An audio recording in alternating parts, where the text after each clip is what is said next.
Il-Kummissjoni Ewropea ntalbet tirrevedi rapporti dwar l-andament ekonomiku ta' pajjiżna. Stqar dan il-Ministru Edward Scicluna. Fl-aħħar ħarġu issa jirrevedu illi tkabbir tagħna mhuwiex nieżel imma se jitlaq. Il-Ministru Scicluna spjega li l-fatt li Malta talbet reviżjoni juri bidla fl-attitudni tal-Gvern. Nużaw in-nies kompetenti tagħna illi meta jkun hemm mhux dejjem ikunu apoloġetiċi u jsibulna l-iżbalji u noqogħdu niskużaw ruħna, imma anke mbagħad naraw ix-xogħol tagħhom, nikkalkulaw eżatt kif ikkalkulaw. Jekk aħna ma naqblux ngħidulhom fejn huma ġifieri jkollhom xi żball.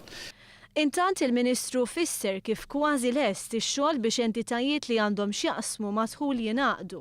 Ewlenin fosthom hemm id-Dipartiment tal-VAT, tad-Dwana u d-Dipartiment tat-Taxxi Interni. Dan huwa proċess twil illi ta' sentejn tlieta, però issa wasalna sew nista' ngħid li wasalna anke 70% tax-xogħol tlesta.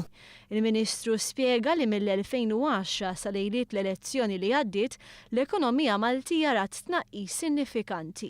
Iżda l-aħħar statistika tal-Uffiċċju Nazzjonali tal-Istatistika turi li minn tkabbir li kien nieżel għal 0.6% fl-2013 ir-rata ta' tkabbir ekonomiku telat għal 2.4%, iġifieri 4 darbit aktar.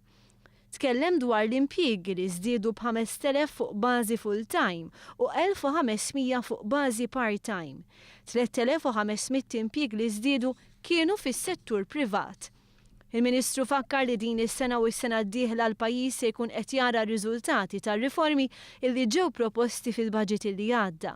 Il-fatt li n-nefqa tal-miżuri kollha fil-baġit kienet ikkalkulata fid-dettall, il-pjan tal-enerġija, il-proġett tal-Power Station il-ġdida u l-ftehim ma' Shanghai Electric Power kollha waslu biex aġenziji ta' kreditu u investituri żiedu l-fiduċja tagħhom fl-ekonomija Maltija.